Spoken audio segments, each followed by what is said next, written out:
ഫലസ്തീൻ തൊഴിലാളികൾക്ക് പകരം ഇന്ത്യയിൽ നിന്നുള്ള തൊഴിലാളികളെ മതി എന്ന നിലപാട് സ്വീകരിച്ച ഇസ്രായേൽ.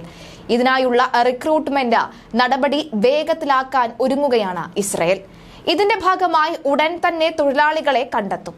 ഉത്തർപ്രദേശ്, ഹരിയാന സർക്കാരുകളുടെ നേതൃത്വത്തിലാണ് ഇസ്രായേലിലേക്ക് തൊഴിലാളികളെ അയക്കുന്നത്. ഫലസ്തീൻ തൊഴിലാളികളെ പിരിച്ചുവിട്ട് പകരം ഇന്ത്യയിൽ നിന്നുള്ള തൊഴിലാളികളെ നിയോഗിക്കാനുള്ള ഇസ്രായേൽ സർക്കാരിന്റെ പദ്ധതിയുടെ ഭാഗമായാണ് ഇരു സംസ്ഥാനങ്ങളുടെയും നടപടി. കേന്ദ്ര സർക്കാരിന് കീഴിൽ പ്രവർത്തിക്കുന്ന ദേശീയ നൈപുണ്യ വികസന കോർപ്പറേഷനാണ് തൊഴിലാളികളെ റിക്രൂട്ട് ചെയ്യുന്നതിന് നേതൃത്വം നൽകുന്നത്. ഇന്ത്യൻ തൊഴിലാളികൾക്ക് ഇസ്രയേലിൽ വലിയ അവസരമാണ് ഇതിലൂടെ തുറക്കുന്നത്.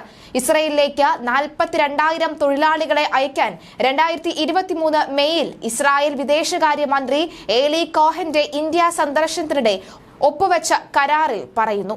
ഉത്തർപ്രദേശ്, ഹരിയാന സംസ്ഥാനങ്ങളിൽ നിന്നും താൽപര്യമുള്ള തൊഴിലാളികളെ തിരഞ്ഞെടുക്കാനുള്ള നടപടികൾ തുടങ്ങിയിട്ടുമുണ്ട്.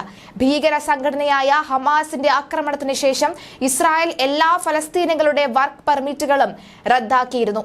ഇത്തരമൊരു സാഹചര്യത്തിൽ തൊഴിലാളികളുടെ വലിയ പ്രതിസന്ധിയാണ് അവിടെ ഉടലെടുക്കുന്നത്. പല മേഖലയിൽ ഉള്ളവരെയാണ് ഇസ്രയേലിന് ഇപ്പോൾ ആവശ്യം. പോകാൻ ആഗ്രഹിക്കുന്നവർക്ക് ജോലി പരിചയവും ഹൈസ്കൂൾ വിദ്യാഭ്യാസവും ഉണ്ടായിരിക്കണം. പ്രായപരിധി 21 മുതൽ 45 വയസ്സാണ്. ഇസ്രയേലിലേക്ക് പോകുന്ന തൊഴിലാളികൾക്ക് എല്ലാ മാസവും 6,100 ഇസ്രയേലി ന്യൂ ഷെഖൽ കറൻസി വേതനമായി ലഭിക്കും. ഇന്ത്യൻ കറൻസിയിൽ ഇത് ഏകദേശം 1.5 ലക്ഷം രൂപയോളം വരും. നിർമ്മാണ ജോലികൾ, painting, welding, shuttering, tile artisans തുടങ്ങി ഇസ്രായേലിലേക്ക് പോകുന്ന എല്ലാ തൊഴിലാളികൾക്കും ഇസ്രായേൽ സർക്കാർ താമസ സൗകര്യവും നൽകുന്നുണ്ടെന്ന ഉറപ്പും ഉണ്ട്. കാൺപൂർ ലേബർ കമ്മീഷണർ മാർഖണ്ഡേ ഷാഹിയുടെ നേതൃത്വത്തിൽ ഒരു വെർച്വൽ മീറ്റിംഗ് നടക്കുകയും എല്ലാ തൊഴിൽ മേഖലയിലും ഉദ്യോഗസ്ഥർക്ക് ഇതുമായി ബന്ധപ്പെട്ട് മാർഗനിർദ്ദേശങ്ങൾ നൽകുകയും ചെയ്തിട്ടുണ്ട്. തെരഞ്ഞെടുക്കപ്പെട്ട തൊഴിലാളികൾക്ക് പരിശീലനം നൽകി ഇസ്രയേലിലേക്ക് അയക്കും. ഇതിന്റെ തയ്യാറെടുപ്പിനായി അഡീഷണൽ ലേബർ കമ്മീഷണർ കൽപ്പന ശ്രീവാസ്തവ ഒരു ടീമിനെ രൂപീകരിച്ചിട്ടുമുണ്ട്.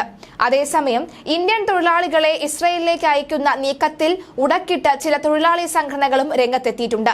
സംഘർഷ മേഖലയായ ഇസ്രയേലിലേക്ക് തൊഴിലാളികളെ അയക്കുന്നത് അവരുടെ ജീവൻ അപകടത്തിലാക്കുമെന്ന് ട്രേഡ് യൂണിയനുകൾ ചൂണ്ടിക്കാട്ടി. മാത്രമല്ല, ഫലസ്തീൻ തൊഴിലാളികളെ കൂട്ടത്തോടെ പിരിച്ചുവിടുന്നത് അവരുടെ ജീവിതം ദുസ്സഹമാക്കുമെന്നും ചൂണ്ടിക്കാട്ടുന്നുണ്ട്. സംഘർഷ മേഖലയിൽ ജോലി ചെയ്യുന്ന ഇന്ത്യക്കാർക്കായി ആവിഷ്കരിച്ചിരിക്കുന്ന സുരക്ഷാ മാനദണ്ഡങ്ങൾ ലംഘിച്ചാണ് തൊഴിലാളികളെ അയക്കുന്നത് എന്ന് ആരോപണവും ഉയരുകയാണ്. ദീർഘകാല മേഖലയിലുള്ള ഇന്ത്യയുടെ ഫലസ്തീൻ അനുകൂല നിലപാടിൽ വെള്ളം ചേർക്കുന്നതാണ് നടപടിയെന്നും ട്രേഡ് യൂണിയനുകളും ആക്ടിവിസ്റ്റുകളും കുറ്റപ്പെടുത്തി. CITU, AITUC, INTUC, ഹിന്ദു മസ്ദൂർ സഭ എന്നിവയും സർക്കാർ നടപടിക്കെതിരെ രംഗത്ത് എത്തിയിട്ടുണ്ട്. നിർമ്മാണ തൊഴിലാളികളുടെ ജീവൻ അപകടത്തിലാക്കുന്ന നീക്കത്തിനെതിരെ കൺസ്ട്രക്ഷൻ വർക്കേഴ്സ് ഫെഡറേഷൻ ഓഫ് ഇന്ത്യയും രംഗത്ത് എത്തിയിരിക്കുകയാണ്.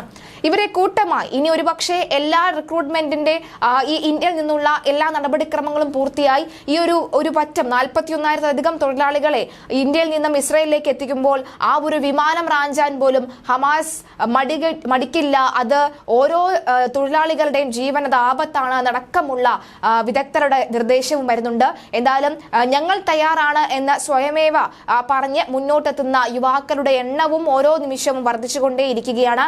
എന്തായാലും പ്രധാനമന്ത്രി നരേന്ദ്രമോദി ഇക്കാര്യത്തിൽ എന്തായിരിക്കും തീരുമാനമെടുക്കുക എന്നടക്കമുള്ള കാര്യങ്ങൾ വരും ദിവസങ്ങളിൽ കാണേണ്ടതുണ്ട്.